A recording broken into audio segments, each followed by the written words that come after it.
Deep within the ancient necropolis of Abydos, a startling object was unearthed. It was not gold nor a pharaoh's mask. Instead, it was something far more puzzling.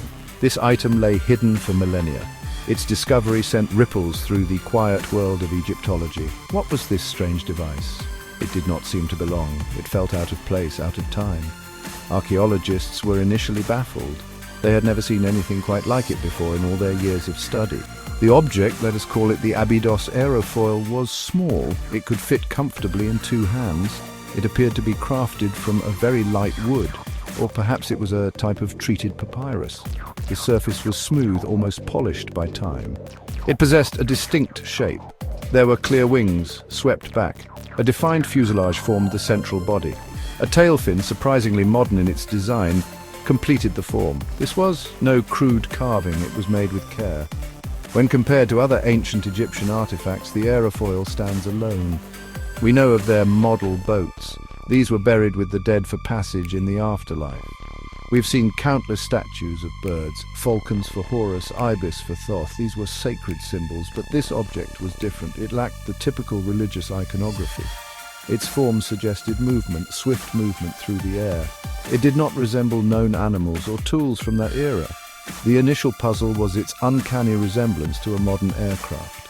How could a civilization supposedly limited to chariots and boats conceive of such a shape? Was it a mere coincidence, a trick of the eye perhaps?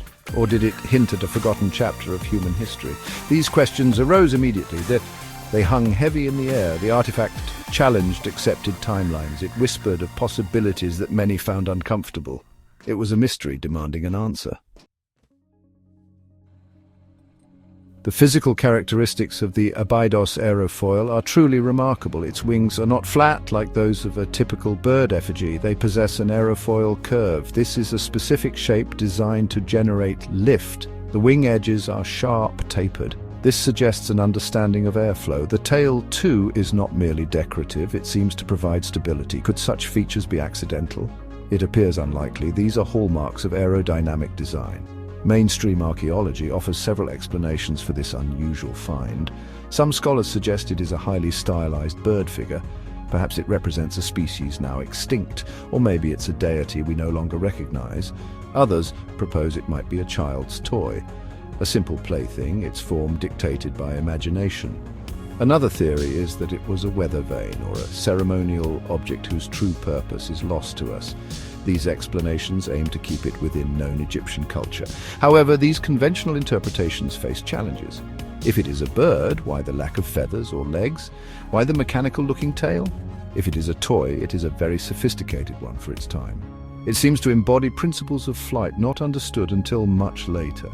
The ancient Egyptians were meticulous record keepers, yet there are no clear texts describing such objects, or perhaps we have not yet found them, or we have failed to understand them correctly. The historical context of ancient Egypt shows no other evidence of aviation.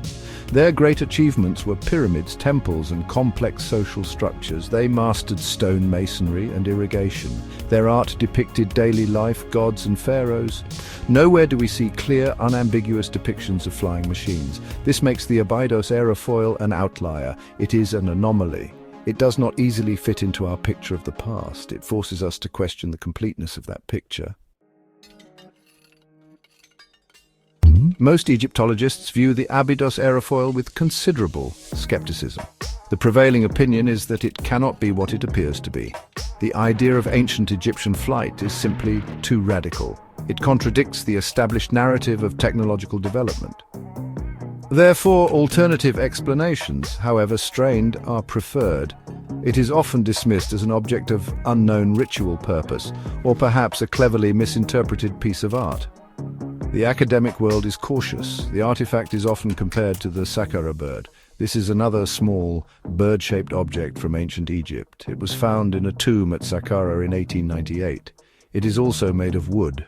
It too has features that some interpret as aerodynamic. Some experiments suggest the Saqqara bird could have glided.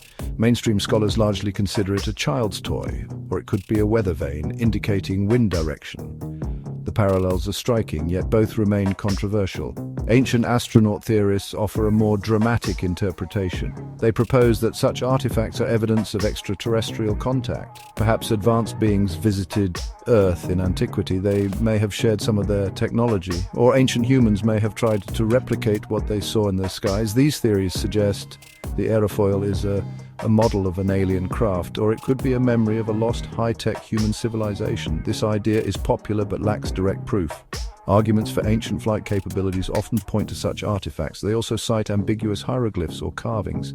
Some reliefs in the Temple of Setiwan at Abydos are famous. They appear to show helicopters, submarines, and aircraft.